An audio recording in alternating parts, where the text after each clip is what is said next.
Aujourd'hui, je voulais te parler de force directionnelle et de faiblesse directionnelle. En fait, si tu observes un petit peu le monde qui t'entoure, bien sûr le ciel, en tant qu'astrologue, c'est notre devoir de regarder et d'étudier le ciel. On ne fait pas de l'astrologie sans astres, comme le dit si bien Denis Labouret, que j'ai interviewé d'ailleurs durant ma dernière vidéo, que tu peux regarder juste là, normalement. Voilà, donc les forces directionnelles, c'est quoi? C'est l'idée que tu sois au sud, au nord, à l'est ou à l'ouest, eh bien les planètes prennent de la force. Et ça, c'est quelque chose de simple qu'il te faudra tout simplement apprendre au fur et à mesure de ton étude. Tu peux déjà commencer maintenant, c'est extrêmement simple. L'idée, c'est que à l'est, eh bien, deux planètes sont particulièrement puissantes. Ces planètes, ce sont Mercure et Jupiter. Effectivement, ces planètes sont en force directionnelle en maison 1, c'est-à-dire à l'est. Et l'idée, c'est que l'opposé, c'est-à-dire pour Jupiter et Mercure, la maison 7, eh bien, va être leur faiblesse directionnelle, si bien qu'elles vont avoir des difficultés à s'exprimer pleinement lorsqu'elles seront positionnées en maison 7. Ça, c'est la première chose. La deuxième chose, c'est que on va prendre donc la maison 7. Si c'est la faiblesse de Jupiter et de Mercure, c'est la force de Saturne. Saturne parce que c'est tout simplement l'ouest. Et c'est l'idée qu'effectivement, à l'ouest, eh bien, c'est le couchant. Et tout ce qui nous rappelle le couchant nous rappelle bien sûr une idée de mort, une idée de monde au-delà des frontières, au-delà des limites. C'est Saturne qui nous rappelle évidemment tout cela. Alors, c'est aussi l'idée que au nord, c'est-à-dire en maison 4, eh bien, il y a deux planètes, les planètes féminines, la Lune et Vénus, qui sont en force directionnelle. Alors effectivement, j'ai oublié de te dire aussi que si Saturne est en force directionnelle en maison 7, évidemment, tu l'auras compris, il est en faiblesse directionnelle en maison 1. Donc, Lune et Vénus en maison 4 sont en force directionnelle et se retrouvent en faiblesse en maison 10, c'est-à-dire au sud. Et les deux planètes masculines, Mars et le Soleil en maison 10, se retrouvent en force, tandis qu'elles se retrouvent en faiblesse en maison 4.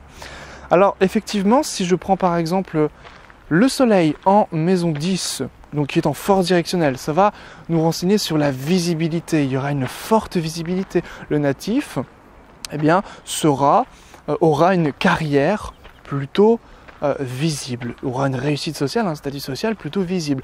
C'est un cas, on va dire, commun qu'on retrouve souvent lorsqu'on étudie des cas de célébrité, des maisons 10 très puissantes, parce que ce sont des gens, des personnes qui ont un statut social élevé, qui ont donc soit le Soleil, soit Mars, parfois même ce sont les deux. Souvent les hommes politiques, par exemple, peuvent avoir des planètes intéressantes en maison 10. Si c'est pas vraiment en maison 10, en maison 9 ou en maison 11, ces planètes ne sont certes pas en force directionnelle au sens propre du terme, mais sont quand même puissantes évidemment. Puisque plus on se rapproche de leur force, plus la planète devient puissante. Et elle devient la plus puissante tout simplement durant sa force directionnelle. Oui, je tourne en rond depuis tout à l'heure. C'est parce qu'il y a beaucoup de gens au niveau du jardin des plantes, donc voilà, j'ai trouvé mon petit coin tranquille. Alors ça nous renseigne sur quoi précisément cette force directionnelle?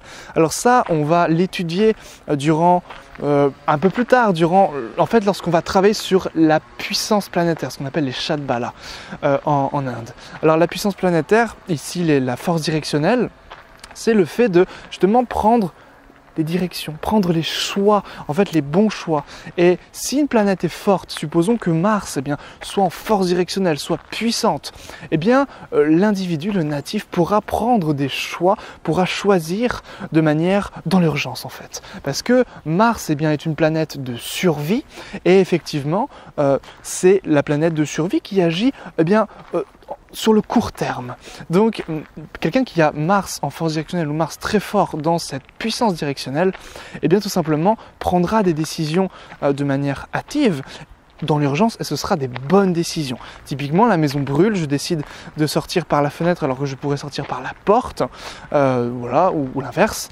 Je prendrai la meilleure décision possible si j'ai un Mars puissant. Si j'ai un Mars faible, ça risque d'être un peu plus compliqué pour prendre les bonnes décisions dans l'urgence, tout simplement. Voilà, donc c'est un petit exemple bien sûr de ce qu'on peut faire avec les forces directionnelles, avec la puissance directionnelle.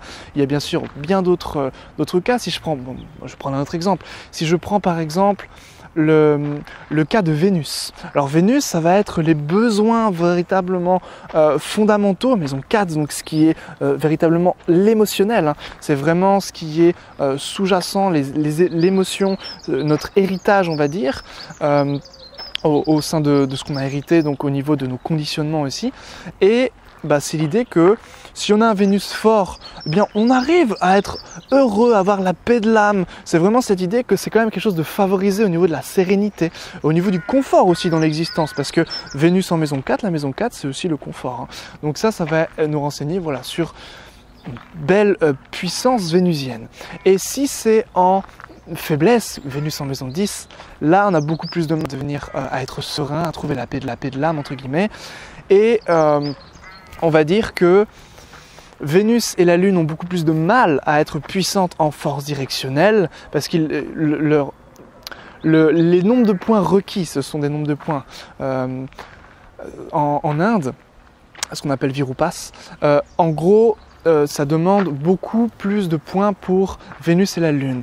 Et ça traduit bien la réalité que, effectivement, la plupart des gens ne sont pas forcément épanouis, sereins, tranquilles et ont la paix de l'âme.